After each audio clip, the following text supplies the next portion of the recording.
If you've been around within the last decade with any degree of sapience and the bare minimum of literacy and a passing knowledge of popular anime, then you have probably heard about a little series called Chainsaw Man, and by extension its author, Tatsuki Fujimoto.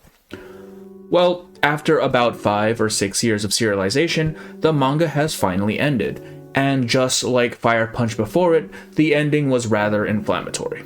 So inflammatory, in fact, that some people are holding memorials for the man. He's not dead, and in lieu of flowers it seems someone's left trash. Look at that. It's fascinating that Chainsaw Man was generally highly acclaimed for most of its run, and now it's gotten absolutely dumpstered by basically everybody, right? So what is the deal? Is Tatsuki Fujimoto just a giant fraud? Well, I feel like that's a bit harsh. Fujimoto is perfectly capable of telling a good story. The issue, I think, lies in simple compatibility. Looking at the progression and ending of first Fire Punch and now Chainsaw Man, a singular conclusion becomes clear. Tatsuki Fujimoto isn't really a serialized manga author, right? Like, sure, by the definition of him writing for a magazine, he is technically serialized, but the stories that he chooses to tell and how he tells them are anything but. Everyone has their weaknesses, and I think Fujimoto's is just that he doesn't do long-running series very well. Or, to be more accurate, he doesn't treat his stories as if they were long-running series in the first place. And this is made abundantly evident just by looking at the sort of media he favors and the inspirations that he draws from, which is typically, movies, cinema, right? Material that is meant to be consumed in its entirety within the span of a few hours, a quality that lends itself to tighter storytelling, more condensed narratives, and generally lower tolerance for filler or tangential deviations. That is to say, the antithesis of a long-running serialization. It's not like he can't tell a good, cohesive story, right? Look Back and Goodbye Eri are both very well put together, and it's not a coincidence, I think, that both of them are one-shots. Fujimoto excels at this more small-scale storytelling, and yet he tries to take that model into a medium that isn't conducive to it, stretching out a story over the course of years. One of the most consistent complaints I've seen regarding both of his series is the pacing, with the issues somehow falling on both ends of the spectrum simultaneously. On the one hand, his stories tend to accelerate to ridiculous degrees as they near their terminus. Fire Punch goes from a story of revenge and revolution to an ascendance to godhood and the end of the world within the span of about, 20 chapters?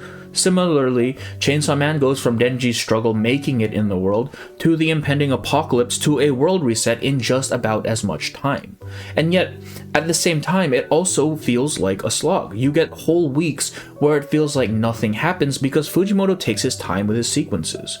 A fight scene will take as long as it needs to. A dialogue scene will meander from one chapter and flow into the next. There is no rush to introduce a new hook or a cliffhanger to keep the reader engaged at the end of each chapter because he seems to treat the whole thing as one contiguous piece rather than something that the readers have to wait a week or two for between chapters. I feel compelled to point out that this is the same author who decided that the best way to set atmosphere was with several pages of black panels. The same author who will frequently reuse the same or similar images in sequence to drive home a point. Fujimoto is not stingy with his page space if it means getting the point across, and yet imagine having to wait however many weeks only to have multiple pages essentially just be nothing.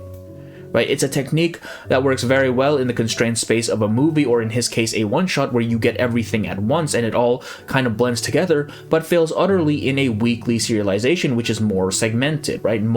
Each chapter is more of its own thing. Another issue, albeit not as I would say insurmountable, is simply just the subject matter. Shonen manga tends to be straightforward. The antagonist and the conflict are readily apparent, and even if there is some sort of big twist or everything was just like a bait and switch, that's ultimately just window dressing. The core ethos remains intact. There is a nexus for all the bad shit that's happening, and if you beat that, the good guy wins and the series ends, right? Think about any given shonen manga and how they typically end.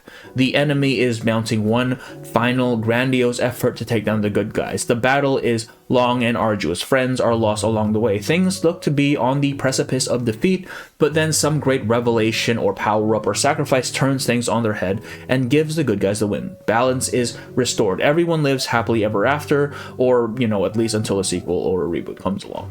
It's pretty formulaic, right? But Fujimoto's stories just aren't really like that. Like, yeah, there's a conflict, there's a big bad, there's a goal established, but resolving that doesn't actually solve the core issues. Agni ultimately manages to beat the man who ruined his life, but he does so and you realize that there's still half the manga remaining. What then is supposed to follow? Defeating the bad guy doesn't actually solve anything. His sins are not absolved. His guilt is not assuaged. He hasn't regained anything that he had lost. If anything, things just keep getting worse and worse until everything just ends. In part 1 of Chainsaw Man, the Gun Devil is defeated. Makima gets killed, but neither of those actually resolves any of Denji's problems.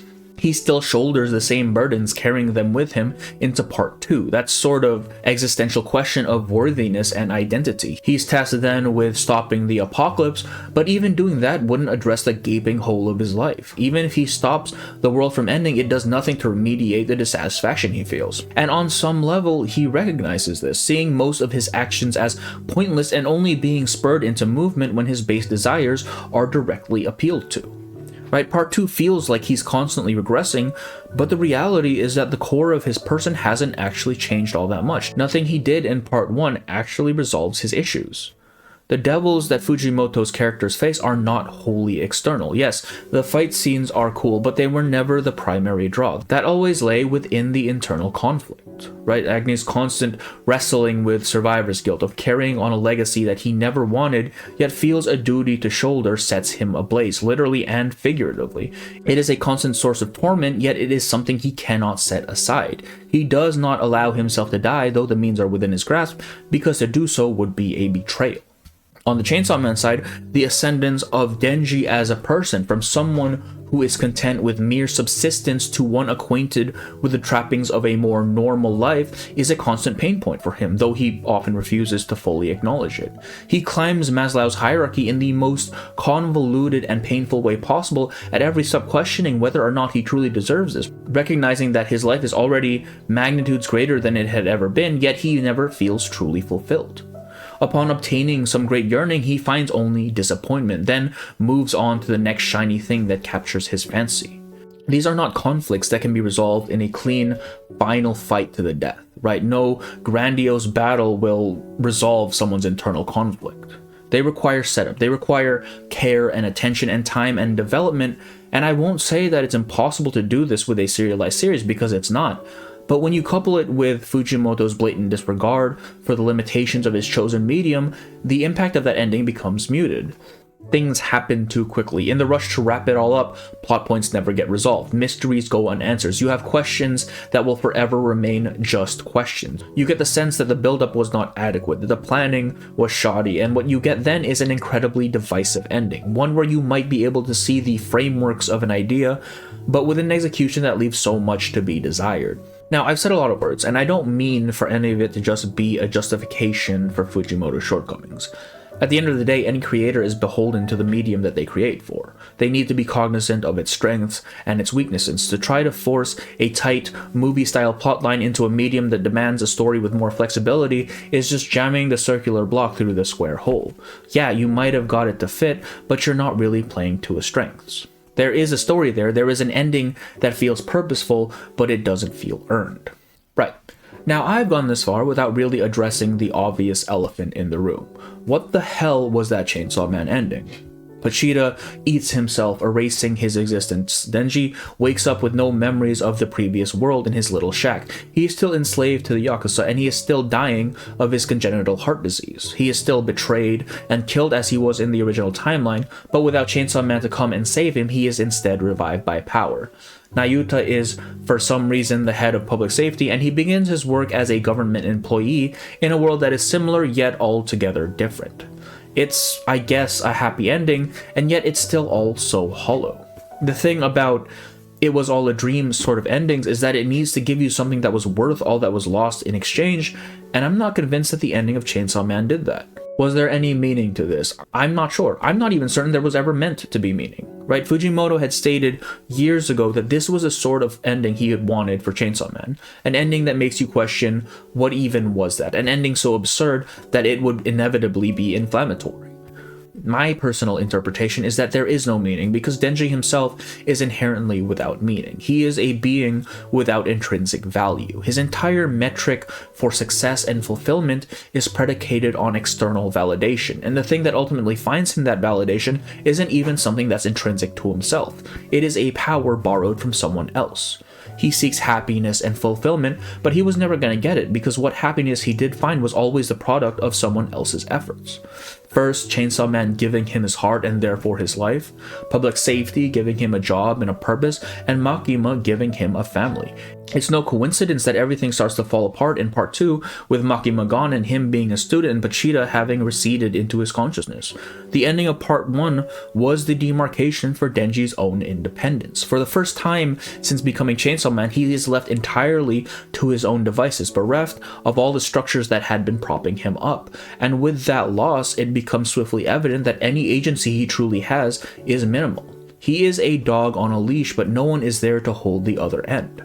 He oscillates between a state of dissatisfied ennui with mundane life and a near manic bid for validation, and though he tries, he invariably begins to relapse, slipping back into old habits and chasing base desires. He was never going to be satisfied because the achievements were never his to begin with. It was a mere pantomime of someone else.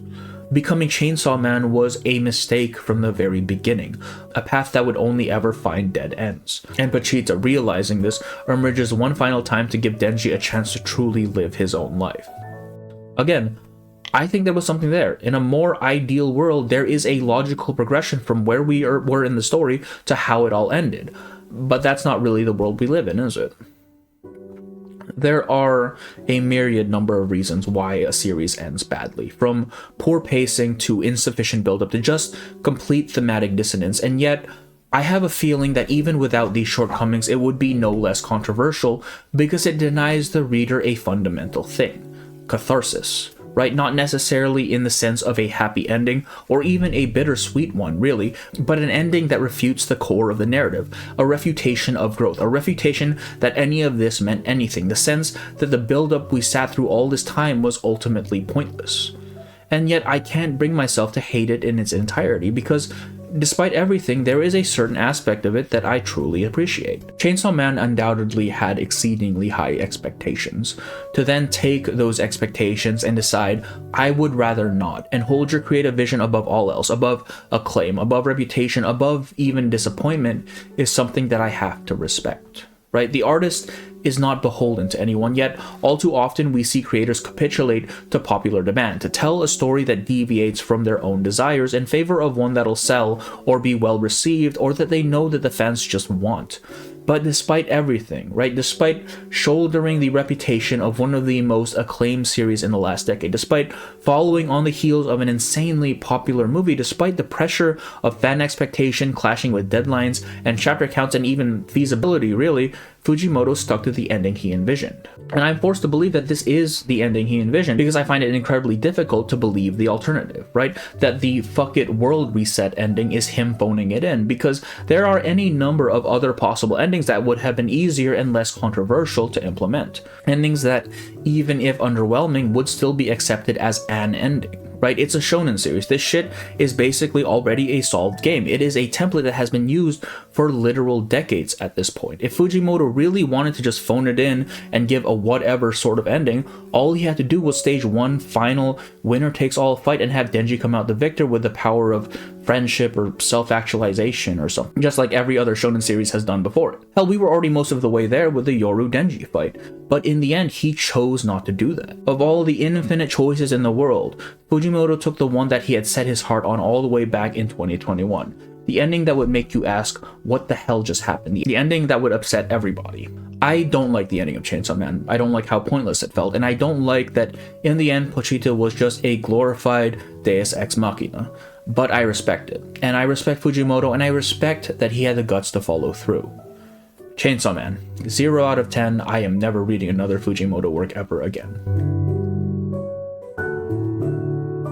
I'm joking. For what it's worth, I enjoyed the series, even if the ending left a lot to be desired. I enjoyed the ride, and I don't regret having read it. I am looking forward to whatever it is Fujimoto puts out next, but I've come to understand that the man is kind of just a lunatic, so the bar is in hell as far as I'm concerned. But who knows? Practice makes perfect, and with 2 long-running series under his belt, maybe the 3rd try does the trick. But that is going to be it. If you like this video, like, comment, subscribe, and all of that stuff. And a thank you to my YouTube members, Bones and Apple, Pumpa Aerostar, Amane Echo, Jerpuffer, and Chip II, and my Patreon member, Paul A, for supporting me. And a special thank you to Amane Echo for the 30 gifted members, and Chip II for the 10 gifted members. It's truly appreciated. And for the rest of you, thank you for watching, and I hope to see you all on the next one. Alright, bye-bye.